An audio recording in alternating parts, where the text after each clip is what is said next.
አንድ ሰላም እንዴት ናችሁ? ውድ ኢትዮጵያውያን፣ ዛሬ ማሳያችሁ እንደኔ መዋሸት የሰለቻችሁ ፎሎ እናደራርጋለን እያሉ በየመንገድ ላይ ኢንተርቪው እያደረጉ ከሚሰክሷችሁ ሰዎች ነፃ የምትወጡበት አፕ ነው ማሳያችሁ። አፑ ምን ማድረግ ነው መሰላችሁ? ኮይኖች አሉ ከላይ እንደምታዩት እዚህ ጋር ስታር ምልክት፣ የኮከብ ምልክት በቢጫ በቀኝ በኩል በስተ ኔትወርክ ባለበት ጋር ይሄ ኮይን ሲበዛ ሲጠራቀም ስቶራችሁ ላይ በዶላር መክፈል የሚችል ይከፍላል።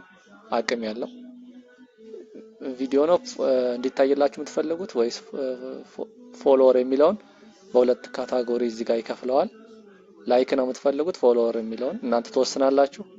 እዚህ ጋር በነፃ ኮይን የምታገኙበት መንገድ አለ።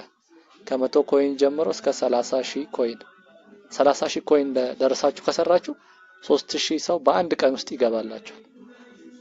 100 ኮይን በቀን የመስራት አቅም ካላችሁ ሚኒመሙ 10 ሰው ይገባላችኋል ማለት ነው። እውነተኛ ነው።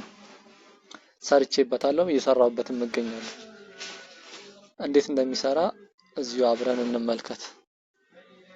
አፑን የሚፈልግ ሰው በቴሌግራም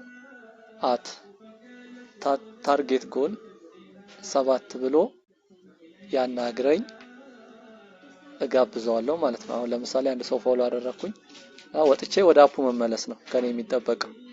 እዛ ፎሎ አድርጌ እዚህ ስመለስ 1656 የነበረው ይጨምራል ማለት ነው።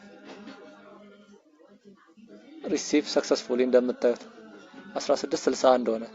እንዲህ ያለ ይሄ ልክ ሲሞላ ስቶር ላይ ገብታችሁ የምትፈልጉትን የሰው ብዛት 50 ፎሎወር የምትፈልጉት 100 ነው፣ 300 ነው፣ 1000 ነው፣ 3000 ነው አለው። እዚህ ከናንተ የሚጠብቀው ታግቶ መስራት ነው። አፑን የሚፈልግ ሰው በድጋሚ ቴሌግራም ላይ @targetgoal7 ብሎ ያናግረኝ። ካፒታል ታርጌት ጎል ስትሉ በካፒታል ቲ ብላችሁ አናግሩኝ፣ እጋብዛችኋለሁ። መልካም የሥራ ዘመን። ቲክቶክ ላይ ኮንተንት ክሬተር የሆናችሁ ሰው መለማመጥ የሰለቻችሁ መዋሸት የሰለቻችሁ አናግሩኝ። ፒስ፣ ይመቻችሁ።